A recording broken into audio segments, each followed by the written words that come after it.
Здравствуйте, дорогие друзья! Добро пожаловать на канал Safe и Life.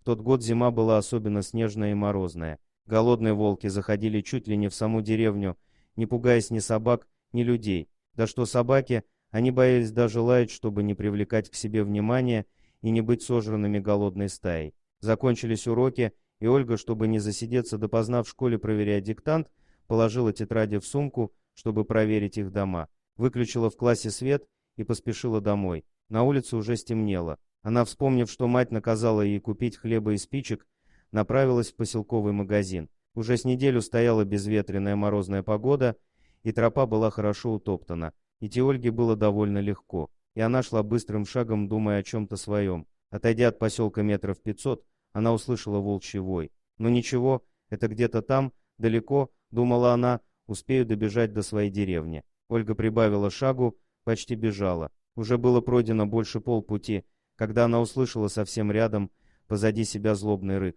Девушка обернулась и увидела в темноте 3 волчьих силуэта. Они были совсем рядом и быстро приближались. Ольга остановилась, повернувшись к ним лицом. Метрах в 10 от нее волки остановились. Если побегу, все смерть. Надо кричать, проносились мысли в голове. Ольга начала кричать и пятясь продолжала идти в сторону своей деревни. Один из волков прыгнул в сторону, чтобы обойти ее и не дать уйти, но увяз в глубоком снегу и снова вернулся на тропу. Вот уже волки совсем рядом, и 5 метров нет. Крик девушки их уже не пугал. Один из хищников попытался приблизиться. Ольга начала отмахиваться сумкой. Отмахиваясь и крича, она продолжала пятиться в сторону деревни. Семёныч вышел покурить после ужина. Кричит, что ли, кто-то? Да вроде нет, послышалось, наверное. Он постоял еще с минуту и, ничего больше не услышав, вернулся в избу. На душе кошки скребли. А вдруг кто в беду попал и зовет на помощь? Семёныч накинул полушубок и снова вышел на улицу. Теперь волков уже не пугали ни крик Ольги,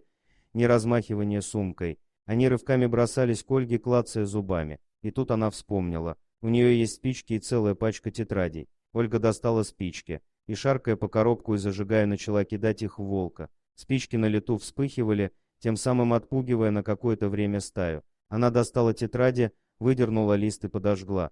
Лист загорелся спасительным огнем. Она бросила его на снег и, выдергивая из тетради листы, стала подкидывать их в огонь. Получилось что-то вроде костра. Волки отступили, ожидая, когда это все прогорит. Семёныч взглянул в темноту поля, где проходила тропа. Вроде огонек мелькнул. Ну точно, вроде как костер кто-то жгет. Но не будет человек просто так костер в поле разводить, значит, что-то случилось. Семёныч забежал в дом, снял со стены свою двустволку, отпустил с цепи старого пса и побежал в сторону огонька. Вот и последняя тетрадь догорает. Огонь становился все меньше и меньше. Сейчас погаснет. Все, это конец. Теперь Ольге уже ничего не поможет. Волки приближались. Один из них приготовился к прыжку. Раздался выстрел. Волк взвизгнул и начал кататься от боли по снегу. Снова раздался выстрел. Оставшиеся волки отскочили подальше, но не убежали. Теперь за них принялся пес. Он лаял, бросаясь на них, не давая приблизиться, оттесняя стаю дальше от людей. Наутро в деревне только и было разговоров о герое Семёныче и смелой учительнице. Спасибо за просмотр, подписывайтесь на канал, где вы найдете еще много интересного, а также ставьте лайки и пишите комментарии, что думаете по поводу этой истории.